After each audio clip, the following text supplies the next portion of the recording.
Hey guys, welcome back to YouTube channel learn science, of course learn social science. तो बच्चों, आज हम पढ़ने जा रहे हैं class 8 NCERT political science unit 5 chapter number 9 public facilities. तो बच्चों, होप सो कि आप लोगों ने पार्ट फर्स्ट देख लिया होगा या पार्ट सेकंड है। तो चलिए आज का पार्ट स्टार्ट करते हैं। तो बच्चों, हम लोगों ने पार्ट फर्स्ट में क्या पढ़ा था? हम लोग पार्ट फर्स्ट में स्टोरी बोर्ड को पढ़ रहे थे, जिसमें अमू एंड कुमार जो चेन्नई की पूरी ट्रेवल कर रहे थे एक बस से, और वो डिफरेंट डिफरेंट एरियाज में वाटर की अवेलेबिलिटी है उसको देख रहे थे, जिसमें उन्होंने पाया कि स्लम एरिया में सबसे ज्यादा जो है वाटर की परेशानी है। स्लम एरिया में न सिर्फ बच्चों वाटर की बल्कि जितनी पब्लिक फैसिलिटीज होती है सभी की परेशानी है।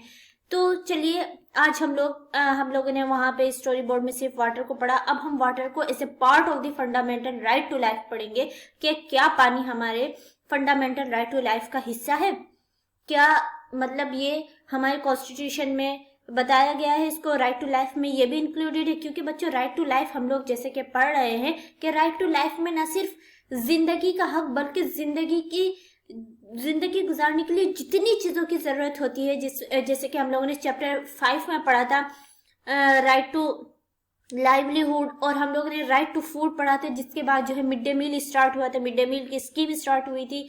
राइट टू लाइवलीहुड जिसमें जो है स्लम ड्वेलर्स है उनके लिए जो है उनको जो लोग इनरोचर्स कह रहे थे उनके लिए।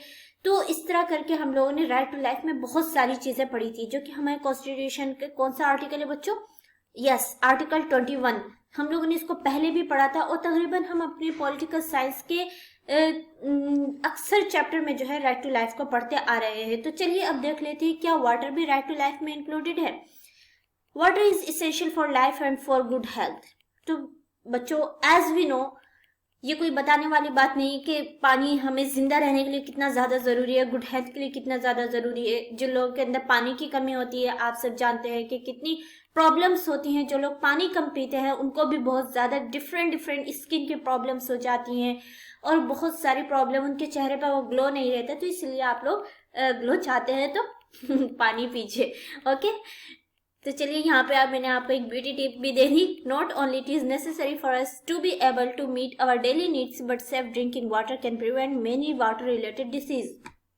कि पानी जो है न सिर्फ हमारी जो है जिंदगी के लिए बहुत ज्यादा जरूरी है, जिंदगी गुजारने के लिए बहुत ज्यादा जरूरी है, बल्कि एक सेफ ड्रिंकिंग, यानी हम अगर साफ सुथरा पानी पीते हैं, जो पानी पीने लायक है, उस पानी को अगर हम पीते हैं जिसमें जर्म्स नहीं है, बिल्कुल साफ है, एकदम फिल्टर्ड वाटर अगर हम पीते हैं, तो ये हमें बहुत सारी वाटर रिलेटेड डिसीज से बचा कर रखता है। India is one of the largest number of cases of disease such as diarrhoea, dysentery, cholera. मतलब इंडिया में जो वाटर कॉजेज डिसीज है वो बहुत सारी है, मतलब काफी लोगों को लार्जेस्ट नंबर पे जो है वो होती है, जैसे कि डायरिया, कोलेरा। डायरिया तो हम हर रोज सुनते हैं, कितने बच्चों की इससे मौत होती है।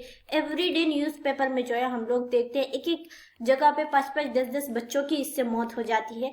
तो आप देख सकते हैं बच्चों की कितना ज्यादा हमारे लिए सेफ ड्रिंकिंग जरूरी है। Over 1060 Indians 600 Indians, most of them children below the age of 5, reportedly die every day because of water related disease.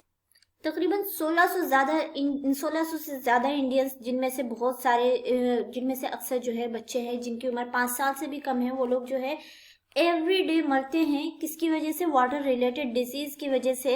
यानी आप लोग देख सकते हैं कि कितने ज्यादा जो लोग हैं वो इससे मर रहे हैं।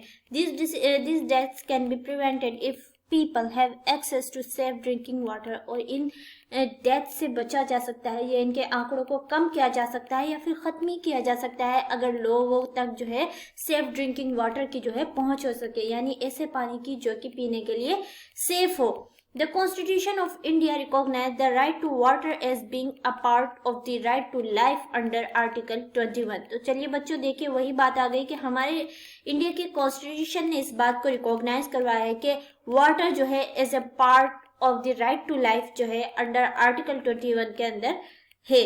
यानी water as a part of the right to life है, यानी ये पानी तक पहुंच जो है हर इंसान की बुनियादी हकीकत है, उसका राइट है, जो कि कॉन्स्टिट्यूशन के द्वारा बता दिया गया है। अगर कॉन्स्टिट्यूशन के द्वारा बतला दिया गया इस बात को, तो इसका मतलब ये है कि पानी तक पहुंच और सेफ ड्रिंकिंग वाटर तक पहुंच ये हमारे गवर्नमेंट की ड्यूटी बनती है कि वो सभी नागरिकों तक उसकी पहुंच करवाए, उनको प्रोवाइड करवाए, जिससे जो है लोग वाटर रिलेटेड डिसीज से जो है बचे रहे। This mean that it is the right of every person. वही बात है कि इसका मतलब यही हुआ, जब कॉन्स्टिट्यूशन में इस बात को बतला दिया गया तो इसका मतलब यही हुआ कि यह हर इंसान का राइट है, वेदर रिच और पुअर, चाहे वो अमीर हो या गरीब हो, to have sufficient amount of water to fulfil his her daily needs at a price that he she can afford, कि उसको इतनी सफिशिएंट मात्रा में उस तक पानी पहुंच जाए जिससे उसकी डेली नीड्स जो है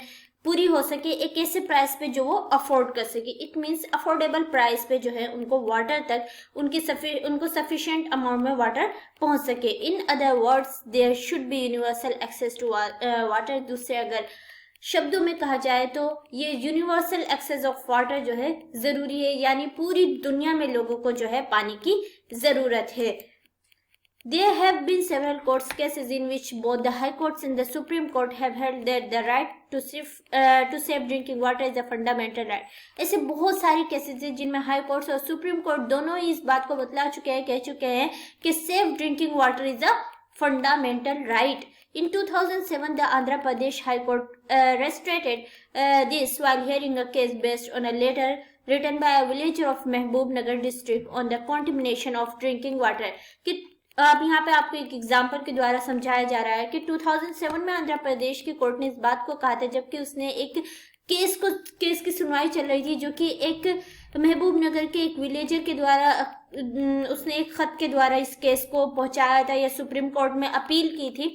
किसके बारे में? कॉन्टिमिनेशन ऑफ ड्रिंकिंग वाटर, यानी ड्रिंकिंग वाटर को पॉल्यूट करने के बारे में उसने लेटर लिखकर सुप्रीम कोर्ट में अपील की थी, हाई कोर्ट में कहा था।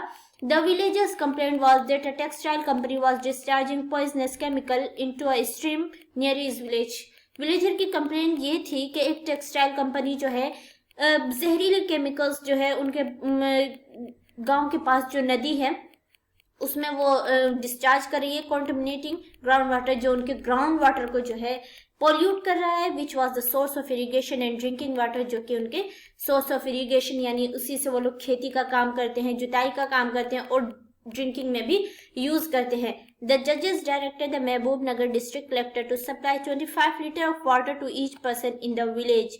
तो फिर इस केस की सुनवाई के बाद जजेस ने महबूब नगर के डिस्ट्रिक्ट कलेक्टर को इस बात का हुक्म दिया या डायरेक्ट दिया कि तकरीबन 25 लीटर पानी जो है 25 लीटर पानी हर बंदे को उस गांव के जो है पहुंचना चाहिए। इट मीन्स कि ये आपको दिखाया जा रहा है इसमें किससे साबित हो जाता है कि वाटर जो है एक तो राइट टू लाइफ में इंक्लूडेड है ही, साथ ही ये एक फंडामेंटल राइट भी है, यानी सेफ ड्रिंकिंग वाटर हर इंसान का बुनियादी हुकूक है। यह हमारे गवर्नमेंट की ड्यूटी बनती है कि वो सभी नागरिकों को सेफ वाटर जो है प्रोवाइड करवाए और वाटर तक जो एक्सेस है उन तक जो है पूरी कर सके। बच्चों ये हम अगर आप कोई ऐसे जैसे बिहार है, यूपी है, यहाँ पर अगर आप रहते हैं, कहीं नीचे के इलाकों में रहते हैं तो वहाँ तो पानी की इतनी दिक्कत नहीं होती। बट बच्चों जो लोग जैसे राजस्थान में रहते हैं या फिर जहाँ पर अक्सर आपने देखा होगा जहाँ पर चढ़ाई होती है यानी थोड़ी ऊंचाई पर होते हैं, वहाँ पर पानी की बहुत दिक्कत होती है, जिसकी वजह से वहाँ पूरे दिन पानी नहीं आता। जैसे हमने चेन्नई के बारे में पढ़ा था कि वहाँ पे किस तरह डिफरेंट लोकेशन पे कितनी मतलब एक ही शहर में डिफरेंट लोकेशन पे कितनी ज्यादा जो है पानी की दिक्कत थी। और फिर हम लोगों ने सलम के बारे में पढ़ा, वहां तो और ज्यादा दिक्कत थी। क्या पढ़ा था हम लोगों ने कि 30 फैमिलीज थी और एक टैप वाटर था। तो आप सब देख सकते हैं कि पानी कितनी कीमती चीज है। और ये एक वैसे तो हम सभी को पता है कि हमारी अर्थ पर 70% वाटर है, बट उसमें से हम लोगों ने ज्योग्राफी में क्या पढ़ा था, 1% पानी ऐसा है जो पीने के लायक है। तो इसलिए आप लोगों को चाहिए कि आप लोग वाटर को वेस्ट ना करें, उसको सेव करें। ब्रश करते वक्त जो है टैप खुली ना छोड़ दें, नहाते वक्त ज्यादा पानी ना बहाएं, बहुत देर तक शावर के नीचे ना खड़े रहें, जितनी जरूरत है बस उतना ही काम करें। तो चलिए अब आगे बढ़ते हैं। पब्लिक फैसिलिटीज हमारा नेक्स्ट टॉपिक है, पब्लिक फैसिलिटीज, जो कि हमारा चैप्टर भी है बेसिकली। तो चलिए देख लेते हैं पब्लिक फैसिलिटी की डेफिनेशन। वैसे तो आप सभी जानते होंगे, सभी बच्चों को पता होगा पब्लिक फैसिलिटीज होती क्या है, फिर भी हम उनको डेफिनेशन के रूप में पढ़ लेते हैं। Like water there are other essential facilities that need to be provided for everyone, कि पानी की तरह और भी बहुत सारी इसेंशियल फैसिलिटीज़ हैं जो कि हर एक को पहुंचाना ज़रूरी है, हर एक की नीड है. Last year you read about 2 other such facilities, health care and sanitation. पिछले साल आप लोगों ने 2 अदर फैसिलिटीज़ के बारे में पढ़ा होगा जो कि थी हेल्थ केयर और sanitation. Similarly, there are things like electricity, public transport, schools and colleges. They are also necessary. और इसी तरह कुछ और चीज़ें जैसे कि इलेक्ट्रिसिटी है, पब्लिक ट्रांसपोर्ट है, स्कूल, कॉलेजेस, ये सारी चीज़ें बहुत ज़्यादा ज़रूरी है. These are known as public facilities. और यही सारी चीज़ें जो है पब्लिक फैसिलिटी के रूप में जानी जाती हैं. समझ में आया बच्चों आपको? चलिए और डिटेल में समझ लेते हैं. The important characteristic of a public facility is that once it is provided its benefit can be shared by many people. और पब्लिक फैसिलिटी की एक खास बात यह है कि अगर एक दफ़ा ये प्रोवाइड करवा दी जाती है तो ये बहुत सारे लोगों को जो है फ़ायदा पहुंचाती है. इट मीन्स देखिए यहाँ जैसे आपको बताया जा रहा है, school in a village will enable many children to get educate. कि अगर किसी एक स्कूल में जो है किसी एक विलेज में अगर स्कूल खोल दिया जाए तो वो उस गांव की पीढ़ी दर पीढ़ी को यानी कई जनरेशन को जो है वो एजुकेट कर सकती है. Similarly, the supply of electricity to an area can be useful for many people. इसी तरह अगर किसी एक एरिया में जो है इलेक्ट्रिसिटी अगर जाती है तो वो बहुत सारे लोगों को जो है यूज़फुल, बहुत सारे लोगों के काम में आती है. हम सभी जानते हैं इलेक्ट्रिसिटी के बिना तो आज के टाइम में हम जो है लाइफ का तस्वुर ही नहीं कर सकते. इवन कि जो हमारा इंटरनेट है, अभी जो हमारा एजुकेशन सिस्टम है जो कि बहुत ज़्यादा ऑनलाइन बेस्ड हो गया है, जहाँ से हमें बहुत अच्छे अच्छे कंटेंट भी मिल रहे हैं, वो सब भी जो है इलेक्ट्रिसिटी के दम पर ही है. ओके बच्चों, farmer can run pumpsets to irrigate their fields. Farmers को जो है आसानी हो सकती है, वो अपने खेतों में जो है जुताई के लिए जो पंप सेट चला सकते हैं. People can open small workshop that run on electricity.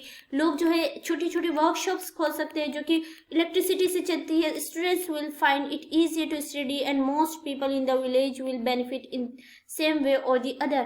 और इसी तरह स्टूडेंट्स को हम सभी जानते हैं कि अगर लाइट ना हो वैसे भी हम नहीं पढ़ पाएंगे, है ना. कितने मुश्किल काम हो सकता है. आज के टाइम में वो मोमबत्ती वाला ज़माना नहीं रहा ना बच्चों.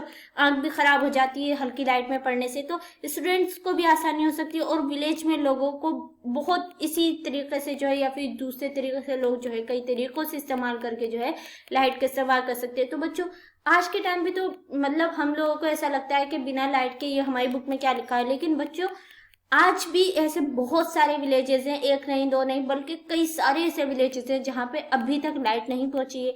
वहाँ के लोग या तो दिन में जो है सोलर को चार्ज करके सनलाइट से रात में बल्ब जलाते हैं, या फिर वो लोग लालटेन और मोमबत्ती का यूज़ करते हैं, जिसकी वजह से उन लोगों को काफ़ी बार जो है बहुत बहुत परेशानी है उनके लिए.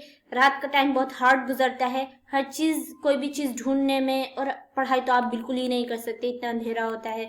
तो चलिए बच्चों आज के लिए बस इतना ही. अगर आप लोगों को वीडियो समझ में आई होगी तो वीडियो को लाइक कीजिएगा, और अगर आप हमारे चैनल लर्न साइंस पर न्यू हैं तो हमारे चैनल को ज़रूर सब्सक्राइब कीजिएगा. मिलते हैं अगली वीडियो में, तब तक के लिए गुड बाय.